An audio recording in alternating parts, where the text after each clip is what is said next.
Hi friends, എന്തൊക്കെയുണ്ട് വിശേഷങ്ങൾ? എല്ലാവർക്കും സുഖം തന്നെയല്ലേ? അപ്പോൾ ഇന്ന് എൻ്റെ ഒരു സബ്സ്ക്രൈബർ ആവശ്യപ്പെട്ട പ്രകാരം വെള്ളയപ്പത്തിൻ്റെ റെസിപ്പിയാണ്. ഞാൻ ഇട്ടിട്ടുള്ള പാലപ്പത്തിൻ്റെ പിന്നെ ഇടിയപ്പം ഇതിൻ്റെ ഒക്കെ റെസിപ്പി ചെയ്ത് നോക്കിയിട്ട് പെർഫെക്റ്റ് ആയിട്ട് തന്നെ കിട്ടിയെന്ന് പറഞ്ഞു. അത് വളരെ സന്തോഷം. അപ്പോൾ വെള്ളയപ്പത്തിൻ്റെ കൂടി ഇടാമോ എന്ന് ചോദിച്ചു. ഒരു 2-3 രീതി ഞാൻ ചെയ്ത് നോക്കിയിട്ട് അതിലൊരെണ്ണം ഞാനിവിടെ ഇടുന്നുണ്ട്. അപ്പോൾ ഇതുപോലെ അല്ല നിങ്ങൾ ഉണ്ടാക്കുന്നതെങ്കിൽ ഒന്ന് കമൻറ്റ് ചെയ്തേക്കണം. ഇതിനേക്കാളും നല്ല റെസിപ്പി നിങ്ങളുടെ കയ്യിലുണ്ടെങ്കിൽ അതുകൂടി ഒന്ന് പറയണം കേട്ടോ. ഇത് കണ്ടോ, നല്ല പഞ്ഞി പോലെ ഇരിക്കുന്ന വെള്ളയപ്പമാണ് നമ്മൾ ചുട്ടെടുത്തിട്ടുള്ളത്. ഈ റെസിപ്പി ഇഷ്ടപ്പെട്ടാൽ ആദ്യം തന്നെ ഒന്ന് ലൈക്ക് ചെയ്യാൻ മറക്കരുത് കേട്ടോ.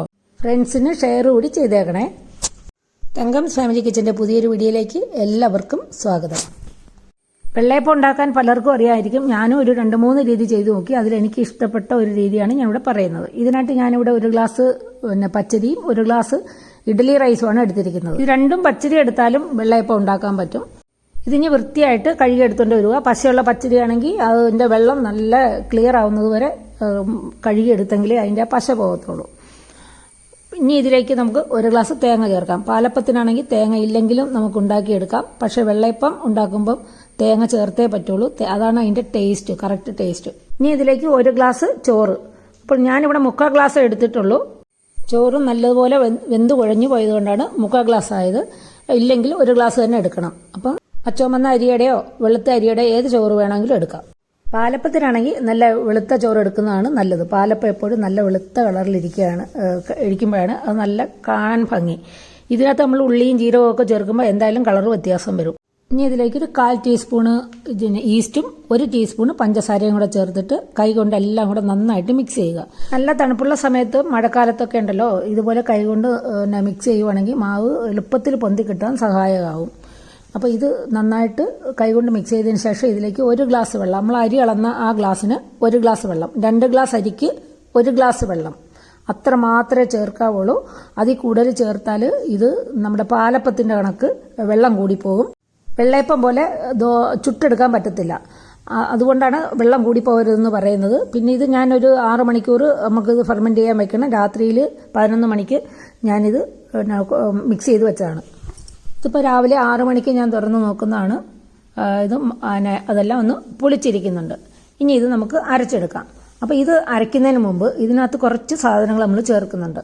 അതായത് ഒരു 7-8 ചെറിയ ഉള്ളി തന്നെ ചേർക്കണം.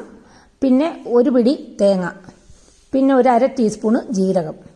ഇത്രയും കൂടെ ചേർത്തിട്ട് നമ്മൾ അവിയലിന് ചതയ്ക്കുമല്ലോ അതുപോലെ ഒന്ന് ചതച്ചെടുക്കുക. കണ്ടല്ലോ, വെളുത്തുള്ളിയുടെ ടേസ്റ്റ് ഇഷ്ടമുള്ളവർക്ക് ഒരല്ലി വെളുത്തുള്ളി ചേർക്കാം. ഞാൻ ചേർക്കുന്നില്ല. വല്ലാണ്ടങ്ങ് അരച്ച് കളയരുത്, ഒന്ന് ചതച്ചെടുക്കുക. ഇതവിടെ ഇരിക്കട്ടെ. ആ മിക്സിയുടെ ജാറിനകത്തോട്ട് ഒരു കുറച്ച് അതിനകത്ത് ഇട്ടേക്കണം. ഒന്ന് അരിയുടെ കൂടെ അരയ്ക്കാം. അതേ ജാറിൽ നമുക്ക് ബാക്കി അവിടെ നമ്മൾ കുതിർത്ത് വെച്ചിരിക്കുന്ന സാധനങ്ങളും കൂടെ ചേർക്കാം. അപ്പം നിങ്ങൾ ഇതിനകത്ത് 1 ഗ്ലാസ് വെള്ളമല്ലേ ഉള്ളൂ, ആ വെള്ളം മൊത്തം വെച്ചിട്ടാണ് നമ്മൾ ഈ അരി അരച്ചെടുക്കുന്നത്. 1 ടീസ്പൂണ് പഞ്ചസാരയും ഞാൻ ഉപ്പ് ഇതിൻ്റെ കൂടെ തന്നെ ചേർത്ത് അരയ്ക്കുന്നുണ്ട്. നിങ്ങൾക്ക് അരി അരച്ചതിന് ശേഷം ഉപ്പ് ചേർത്താലും മതി.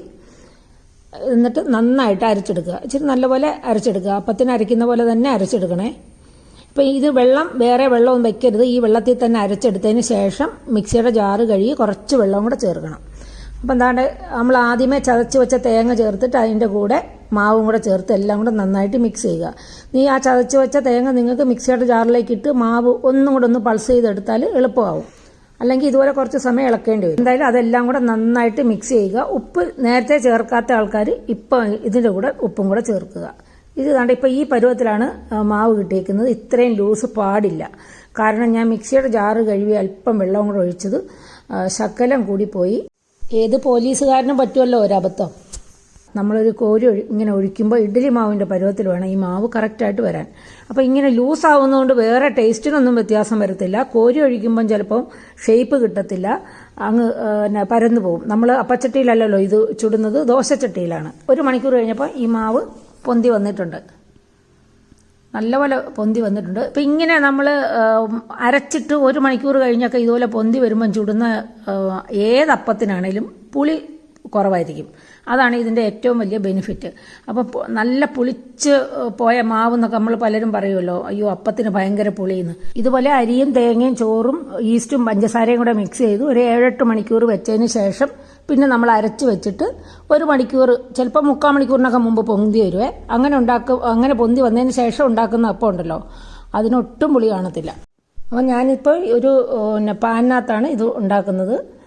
പാനിനകത്ത് ഉണ്ടാക്കാൻ കാരണം മാവ് ഒരല്പം ലൂസായതുകൊണ്ട് അതിങ്ങനെ ഒലിച്ച് പോകുമെന്ന് വിചാരിച്ചിട്ടാണ് ഈ പാനിനകത്ത് ഉണ്ടാക്കുന്നത്. അപ്പോൾ അല്ലെങ്കിൽ നമുക്ക് ദോശ ഇടുന്ന ആ കല്ലിലുണ്ടാക്കിയാൽ മതി. ഇതെന്തായാലും ഒലിച്ച് പോകുന്നില്ല. നമ്മൾ ഈ പൊങ്ങി വന്ന മാവ് ഒരുപാടിട്ട് ഇളക്കി അതിൻ്റെ പദം മൊത്തം അടക്കരുതേ. അത് കുറച്ച് പതഞ്ഞ് തന്നെ ഇരിക്കുന്നതാണ് നല്ലത്. അപ്പോൾ ഇത് കണ്ടോ, അടച്ചു വെച്ചിട്ട് ചുട്ടെടുക്കാം. ദോശ പോലെ മറിച്ചിട്ടിട്ടും ചുട്ടെടുക്കാം. രണ്ടിനും മീഡിയം ഫ്ലെയിമാണ് വേണ്ടത്. നല്ല സോഫ്റ്റായിട്ട് തന്നെ കിട്ടിയിട്ടുണ്ട്. നല്ല ഇങ്ങനെ അടച്ചു വെച്ചിട്ട് ചുടുമ്പം നല്ല പഞ്ഞ് പോലെ ഇരിക്കും. മറിച്ചിടുമ്പം അതിൻ്റെ രണ്ട് സൈഡും ഒരല്പം ഇങ്ങനെ ആ മൊരിഞ്ഞ് വരുന്നതിൻ്റെ ഒരു വ്യത്യാസം കാണും. കണ്ടോ, ഇങ്ങനെ മറിച്ചിടുമല്ലേ, അപ്പോൾ രണ്ട് സൈഡും ഇതുപോലെ ചുമന്ന് വരുമ്പോൾ അതിനൊരു ചെറിയ വ്യത്യാസം കാണും. എണ്ണ തേച്ചെടുക്കുവാണെങ്കിൽ ഇതാണ് ടേസ്റ്റ് കൂടുതൽ, രണ്ട് സൈഡും മൊരിച്ചെടുക്കുന്നത്. എനിക്ക് ഇങ്ങനെ അടച്ചു വെച്ചിട്ടെടുക്കുന്നതാണ് കൂടുതൽ ഇഷ്ടപ്പെട്ടത്. ഭയങ്കര പഞ്ഞി പോലെ ഇരിക്കും. ഈ മോൾ ഭാഗമൊക്കെ നല്ല സോഫ്റ്റ് ആയിരിക്കും. അപ്പോൾ തീർച്ചയായിട്ടും വെള്ളമൊക്കെ കുറച്ച് തേങ്ങയും ഉള്ളിയും ജീരകവും എല്ലാം ചേർത്ത് തന്നെ ഒന്ന് ഉണ്ടാക്കി നോക്കുക. നിങ്ങൾക്ക് എല്ലാവർക്കും ഇഷ്ടപ്പെടും. ഇപ്പോൾ 2 ഗ്ലാസ് അരിക്ക് 1 ഗ്ലാസ് തേങ്ങ, 1 ഗ്ലാസ് ചോറ്, 1 ഗ്ലാസ് വെള്ളം വെച്ചിട്ട് തന്നെ ഇത് നിങ്ങൾ അരച്ചെടുക്കണേ. 1/4 ഗ്ലാസ് വെള്ളത്തിൽ മിക്സിയുടെ ജാറ് കഴുകി അതും കൂടെ ചേർക്കാം. അപ്പോൾ 2 ഗ്ലാസ് അരിക്ക് അതേ ഗ്ലാസ്സിൽ 1 ഗ്ലാസ് വെള്ളത്തിൽ ഇത് അരച്ചെടുത്താൽ ഒരു ഇഡ്ഡലി മാവിൻ്റെ പരുവത്തിൽ കിട്ടും. ഈ വെള്ളയപ്പത്തിനുണ്ടല്ലോ, കറി ഇല്ലെങ്കിലും നമുക്ക് കഴിക്കാൻ നല്ല ടേസ്റ്റാണ്. ജീരകവും ചുമന്നുള്ളി തേങ്ങ ഒക്കെ കൂടുതലുള്ളത് കൊണ്ട് നല്ല ടേസ്റ്റാണ്. അപ്പോൾ തീർച്ചയായിട്ടും നിങ്ങൾ ഇതുപോലെ ഒന്ന് ഉണ്ടാക്കി നോക്കുക.